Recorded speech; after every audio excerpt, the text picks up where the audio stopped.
Ішек ауруы.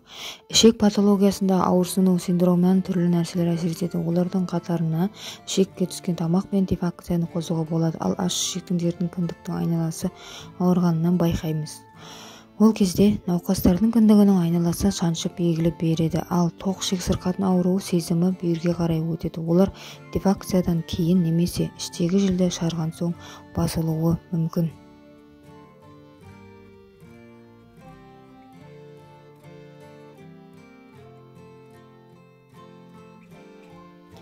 Диарея – бұл іштің өтуі белгісімен көрінеді, яғни тәулігіне 3 реттен артық сұйықтық нәжіс ретінде пайда болатын синдром. Көп жағдайда іштің ауруы дене қызуы, қысу секілді белгілермен қоса жүреді. Диареяның өткір және созылмалы түрі бар.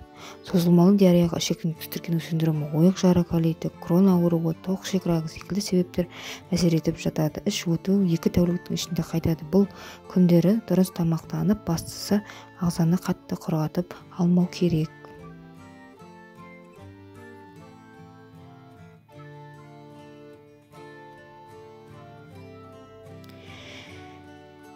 Іштің қатуы. Ұзақ уақыт нәжістің сыртқа шықпауы тоқ ішектегі проблемамен байланысты болады. Көбінесе ол диареямен аяқталып жатады. Айтпақшы, іштің қатуы әрдайым ішектің ауруымен байланысты бола бермейді. Ол дені сау адамдарда тамақтанудың бұзылысынан, аз қозғалысты өмір салтынан, кейіп препараттың жанама әсерінен туындап жатады. Оған қоса жүйке және эндокриндік жүйесі арқылы белгі береді. Іштің кебуі. Ауаның жиналуы ішектің барлық бөлігінде туындай береді. Ол кейде ішектің тітіркену синдромымен де байланысты болып жатады. Симптом көбінесе іш кешкілік уақытта мазалайды. Түн ауа бұл ауырсыну сезімі басылады екен. Зат алмасудың бұзылысы. Дене салмағының азаюы, анемия, дәрумендер мен микроэлементтер жетіспеуі, ауыз жиектерінің жарылуы, тері құрғауы, нүктелі қан құйылу, аш ішектің көп таралған аурулардың белгілері. Зат алмасудың бұзылуы сіңіру қызметінің бұзылуымен байланысты болып келеді. Әйелдерде аш ішектің бұзылуы едекерге де қатысы бар. Ішек теріні бұзуы мүмкін.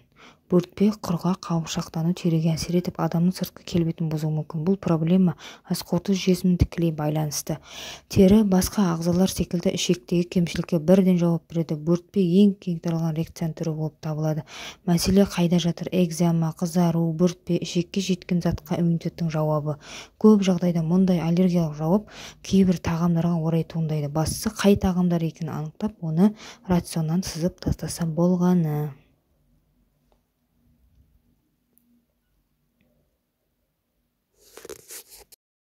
Ішекке қалай көмек бере аламыз? Біздің ішегімізде қажетті мөлшерде өмір сүріп жатқан пробиотиктер, тірі микроағзалар, пайдалы бактериялар. Алайда олар жақсы жұмыс істеу үшін ілгеріде айтқандай тамақтандырып тұру керек. Пробиотиктарға жағдай жасау үшін дәріханаға жүгірудің қажеті шамалы. Тек арнайы диета ұстанып, қажетті азық-түлікпен қоректенсеңіз жеткілікті. Ол үшін біз ұсынған тізімге көз жүгіртіп шығыңыз. Яғни олар бірінші түрі бізде нан, пайдалы нан өнімдері. Нан және нан бөлшек өнімдері, бидай наны, құрғақ бисквит, құрғақ печенье, іш жүрмей қалғанда кебек наны, қара бидай наны. Екінші, сорпа. Сорпалар майлығы аз етпен немесе жарма, вермишель және көкөністен әзірленген балық сорпасы. Үшінші, ет пен балық. Балық және еттен дайындалған тағам, майсыз ет және пісірілген балық. Төртінші, көкөністі тағам немесе гарнир, картоп, кәді, сәбіз, асқабақ, түрлі түсті орам жапырақ. Бесінші, түрлі қайнатылған ботқалар, жармадан, макароннан әзірленген тағам, суда пісірілген, ас сүт қосылған түрлі ботқалар, буға дайындалған будильник, суда қайнатылған вермишель. Алтыншы, жұмыртқадан дайындалған тағам, шала пісірілген жұмыртқа, буда әзірленген омлет. Тәтті тағамдар, жеміс-жидек, кисель, компот, желе, муз, тәтті жеміс-жидектен дайындалған суфле, піскен алма мен алмұрт, балғын, мандарин, апельсин және тәтті жеміс-жидектен дайындалған шырындар.